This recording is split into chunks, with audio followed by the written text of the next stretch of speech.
Good. All set? Mm-hmm. All right. So today we wanted to get together and chat about what it means to be an LGBTQ plus ally. And so to start off, I just want to get an idea of what pops in your head when I say the word ally. Like, what does that mean?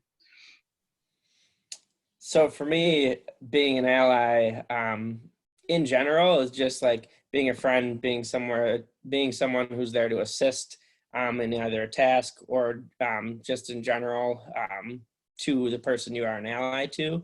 Specifically for the LGBTQ plus community, excuse me. That is being someone to support, whether it be a family member, a friend who's LGBTQ plus. In everything that they do, and obtaining resources that are available for them, or just getting their story, getting their message out there. Exactly. I think when I hear the word ally, I think of support. I think of advocating for someone else, and I think it's important to point out that you don't necessarily have to identify as non-LGBTQ plus to be an ally. You can identify in any way. So whether you're part of the that continuum or not, you can be an ally either way. Do you have any thoughts on that, Katie? I think Mason nailed it. I think it's just making sure that your support is known, I think is really just the biggest thing of being an ally. Right, yeah. And I think today we're thinking about kind of two main areas of how to be an ally, and one is actually specific to what's going on right now, specific to the pandemic, and then the flip side of that is generally how to approach being an ally. And there's hundreds of different ways, but we want to hit on a few of them. So but start on what's going on right now with the pandemic and the COVID-19 issues. I think there's a lot of extra challenges for LGBTQ plus folks, in addition to what they normally face. And we wanted to hit on a few of those. And the first one that comes to mind is actually having to social distance and be stuck at home and isolated, not going out. Someone who is not out to their family, or who is out to their family and is not necessarily supported or accepted by their family, be stuck in some very scary, unsupportive environments. So I think that's one of the first things to think of as far as being an ally is, if you know someone in that situation, encourage them to reach out to folks like in the online community, because there's lots of resources that are there, not just for social connection within LGBTQ plus groups, but also emergency resources and hotlines for suicide prevention or anyone in crisis. And it's things like the Trevor Project and the transgender hotline, and Mason is going to be posting those on the student leadership website. So knowing what resources there are and just being aware of maybe friends or peers or colleagues that are in that situation. And I know there was other things, Katie, that we wanted to hit on as far as specific health-related concerns. Yeah, so as a result of the pandemic, there are some very particular concerns for the LGBTQ plus population. And it really comes down to three factors that puts the LGBTQ plus population at a particular risk. So the first of those is that the LGBTQ plus population uses tobacco at rates that are 50% higher than the general population. And since COVID-19 is a respiratory illness, that has proven particularly harmful to smokers. The second factor is that the LGBTQ plus population has higher rates of HIV and cancer, which means that there is a greater number who may have compromised immune systems, leaving them more vulnerable to COVID-19 infections. And then the third factor is LGBTQ plus people continue to experience discrimination, unwelcoming attitudes, and lack of understanding from healthcare providers that may result in a reluctance to seek medical care, except in urgent situations, and maybe not even then. So with that, there are a couple of ways that allies can provide support that are related to each of those three factors. So the first is encouraging and assisting anyone that you know who is a smoker with quitting. So there are free cessation services. One of the most popular and readily available is 1-800-QUIT-NOW. That's a service provided by the Centers for Disease Control. They also have a website, which is also included in our links of resources. So you can also chat online there as well. And then with the second factor, so with having compromised immune systems, really the most important thing is to follow local and federal guidelines to prevent the spread of the virus. So that means the things that we've all been doing already, like washing our hands frequently, disinfecting areas that we touch regularly. So this includes doorknobs, handles, keyboards, phones especially, maintaining physical distance, staying home when you are sick, and then wearing a cloth mask in public. And that can really help slow the spread or prevent spreading it to people who might be in a more compromised position. And then the third thing is helping LGBTQ plus people identify welcoming healthcare providers and helping them find them if they do need medical attention. There are several options for finding LGBTQ plus welcoming providers. We have a list that I actually forgot to include in that list of resources there, but we'll make sure to include those so everyone can see what resources are available if they or someone they know might be in need of a healthcare provider that kind of understands the needs and concerns of the LGBTQ plus population.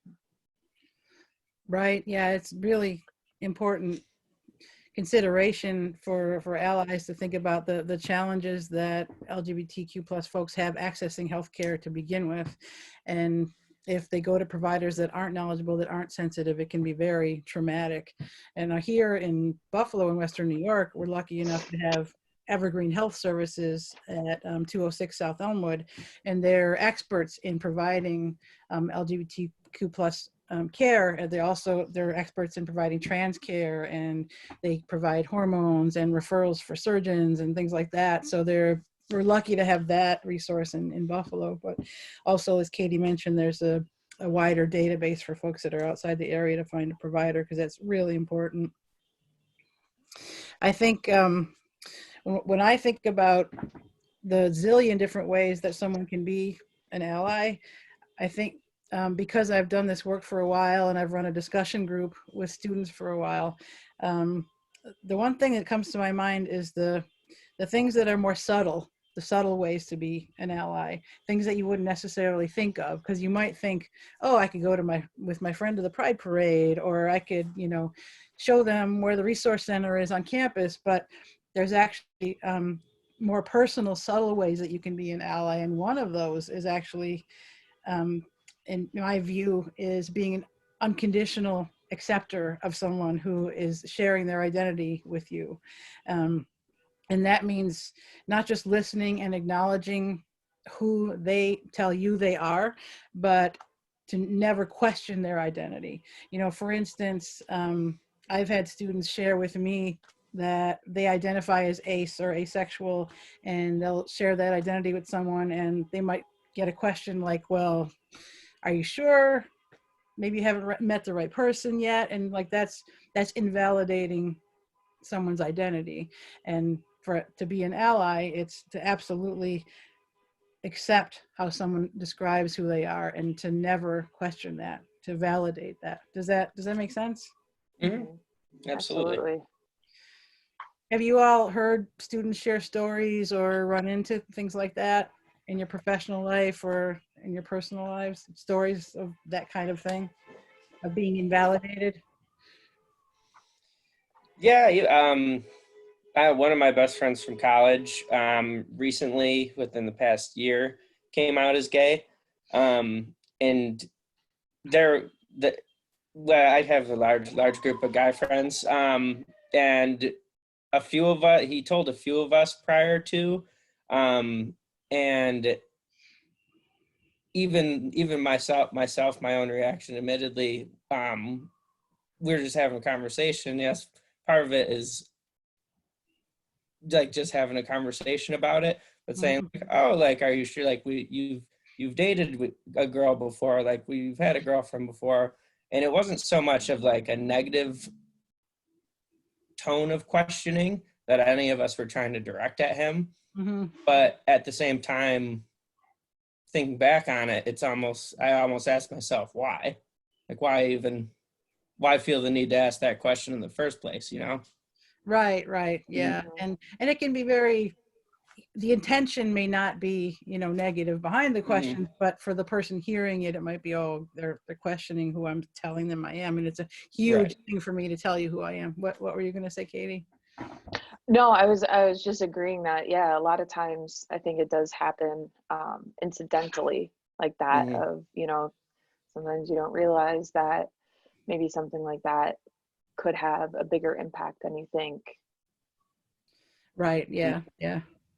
And I think it's also important to keep in mind just like the wide range of identities there are related to orientation, related to gender, and that it changes all the time, and there's terminology added all the time for how folks are describing what's meaningful for them, who they are. And Mm-hmm. I think it's important to have some familiarity with terminology, but it's even more important to just remember to never use any kind of term related to someone's identity unless they use it first. Mm-hmm. If someone says, I'm a trans man, it's okay to refer to that person as a trans man, but you would never do that unless that person said it first, if that makes Mm-hmm. sense. Mhm. Um, I've heard a lot of stories from students about, um, again, just like feeling questioned and not respected when, someone says, well, I've never heard of that, or what do you mean you're bisexual? You're probably just going through a phase, and Mm-hmm. stereotypes, that kind of thing. And it's just, as an ally, it's like taking the extra step to make sure that someone feels supported and Mm-hmm. never questioned. Another example of that is using appropriate pronouns that folks use to describe themselves. If I Mm-hmm. say my pronouns are he, him, you need to use those pronouns. And Mm-hmm. if you make a mistake, you slip up, which it's human to do that. You just acknowledge it and say, oh, I'm so sorry, I misspoke. And Mm-hmm. that it's so important. And because misgendering someone is so traumatic for that person. I've worked with trans students that happens to all the time, and it's really not a good experience. So if you hear someone else misgendering a person, to say, hey, just so you know, that person's pronouns are they, them, or he, she, or Mm-hmm. I'm trying to say, yeah. Mm-hmm. Absolutely. And do you, you two being more educated on all of this, would you say a lot of the I don't like to use the word discrepancy because I don't think that's correct, but a lot of the issues that arise from it just come from people not being educated on this type of stuff? I I would I think, would say so. Yeah, go ahead, Katie. yeah, I think that, and also just with an unfamiliarity. Mm-hmm. So they might have a base knowledge or a base understanding of some things, but because it just possibly is so unfamiliar to them, that there might be a discomfort with, you know, using the terminology in a particular way, Mm-hmm. or just not quite sure of how to navigate that space. Mm-hmm. Right. So it's sometimes just not having the knowledge, or sometimes it's having misinformation or Mhm. information based on stereotypes. And one of the trainings that I've done in the past, one of the exercises is to just think, where did I first learn there was such a thing as an LGBTQ plus person? Where did I first know that that was just another identity for someone? And when people come back with, when they share their stories, well, oh, I an uncle or an aunt, we think maybe it was, but we weren't allowed to talk about it. Or my parents would always make negative comments about, whether it's a gay celebrity or a gay family member, or my church, my faith tradition that I was raised in is, says that is a sin. And you'd be surprised how many students share with me that is still very much the case, that if their families are very religious based and are sort of discriminated against with a religious basis, it still happens all the time. I don't think people realize how much that's still an issue. And as a person, it's very hard to understand. A lot of these, not all the religions are Christian based. There's lots of different religions, but often the students that have shared their stories with me, it's a Christian based faith tradition that their families are coming from. And and if you want a logical counter argument to that, there's literally nothing in the New Testament that has anything to do with anything being gay. So it's hard for them to understand. It's hard for me to understand, but it's a very painful thing if you have to choose between being who you are and keeping the important relationships in your life. Being an ally, it's important to know that a lot of folks end up in that position. Like, I can pretend to be someone else and still be accepted by my family, or I can be myself, but I might be cut off from my family. And being an ally is then just being there and supportive for that individual as much as possible. Right, exactly. And just being aware that that's a thing. Did you have a comment, Katie? No. It looked like you were going to say something. I think my nodding and ahhing might be a little deceptive. It's like snaps, right? Yeah. Like if you jive with something, you're like, okay. Oh, is that what that is? I'm a little bit older. You got to explain these things to me. So it's other ways to be an ally. And actually, at the end, I want to get just more ideas of how we can be allies, for our students and on campus.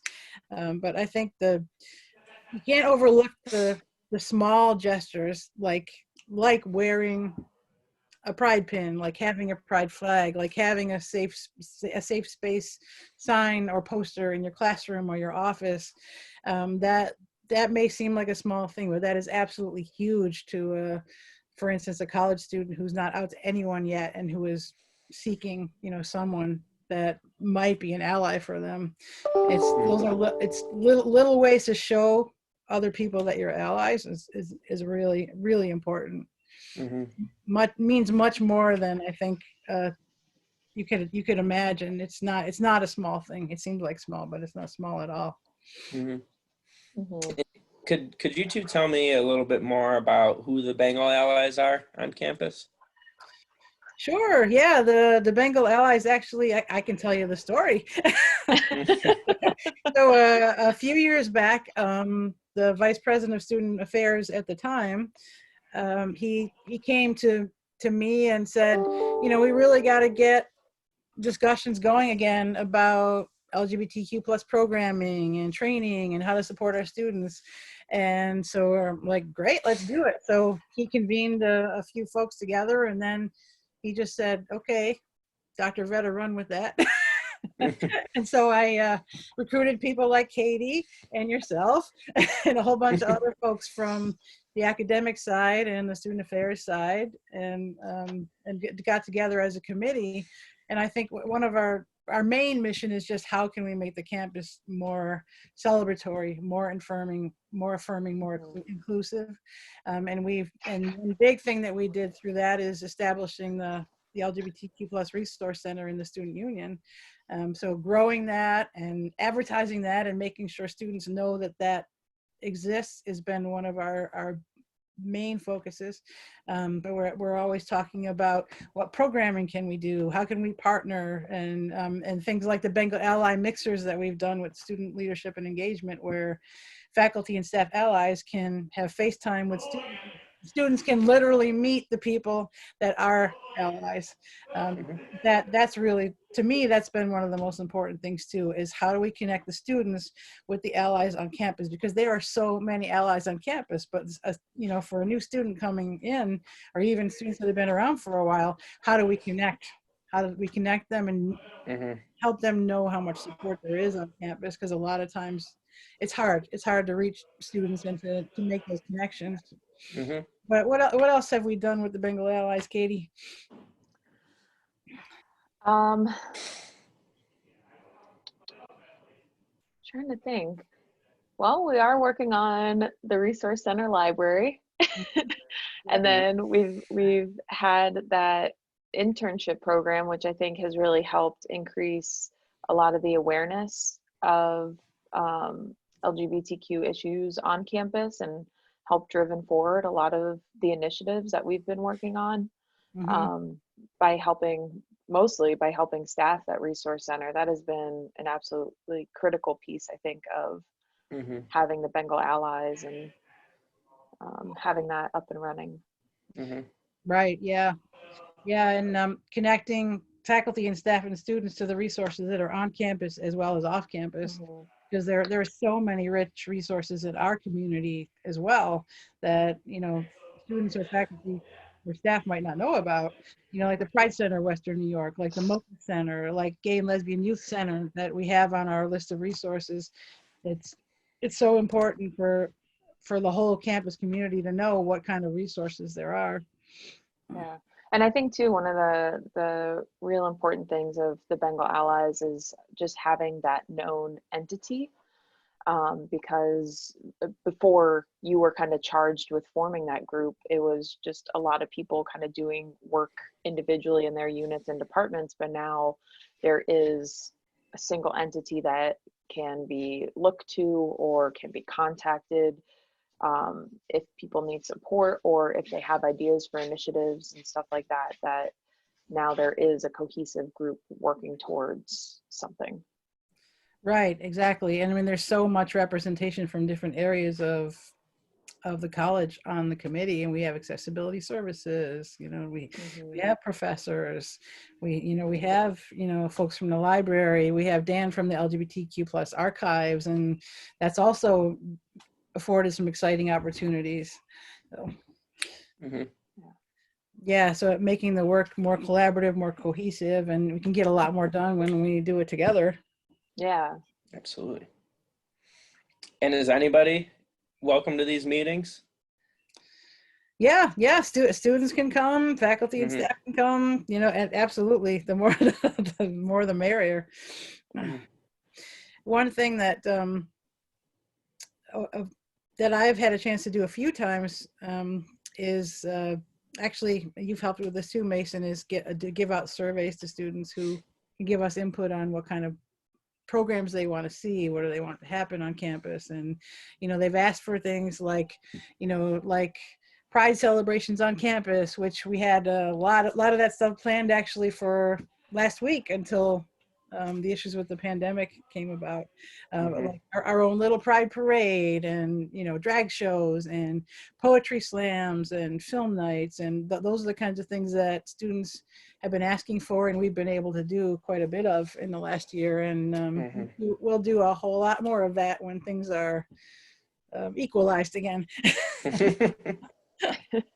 That was a very good way to put it. Yeah.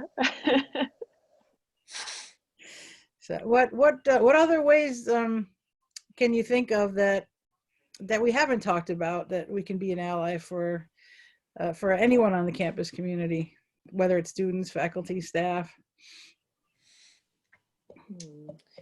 I think the big thing is visibility. And both of you alluded to that, even speaking to it on the Resource Center but also ourselves as the Bengal Allies Committee. I think just creating more visibility and showing who's there, who students can get to talk to is a big thing. I'm very excited for next year. We'll be able to do Pride Week. Unfortunately, we weren't able to this year, but next year we'll be able to do it, and it gives us a whole nother year to brainstorm and bring bigger and better things to the table. Exactly. I was just going to say that we can, make it even bigger than we're going to have it this year. I think that's such a huge thing, what you're just saying, Mason, about visibility. I think just, and like some of the things that Shar said earlier, like really small gestures, like having a pin, having a flag, having just those little things that acknowledge that, you are somebody that is safe to go to, or who is a possible resource, or that specific area is a safe space, is really, really important. Because I think sometimes just knowing that there are people around you that are supportive, or that there are spaces around you that are supportive, is really important. And sometimes that's kind of just all people need to know, is just that they're not by themselves. Right. Yeah. Another thing I wanted to mention too is that quite a few years back, when students would come to me at the counseling center, for one-on-one sessions, and they were newly out and, way too shy to go to something like the Pride Alliance or things like that, but really just so desperate for connection, to know that they're not the only one, and to know that there's lots of hope to have the kind of life that they want to have. So that's when I got the idea to start my Inside Out group at the counseling center, which has been a discussion support group that's been running for probably close to 10 years now, that I typically do on Friday afternoons, that has been temporarily halted because of switching over to telehealth and video counseling, but I'm actually hoping to do a virtual Inside Out group pretty soon. But yeah, but I've learned so much about how important it is for students to just have a place to have safe discussions, and hear from other people how they're navigating their journeys, because everybody's journey is different, but there's some commonalities that, along the way, for folks that are coming out to themselves, or considering whether to come out to other people in their lives.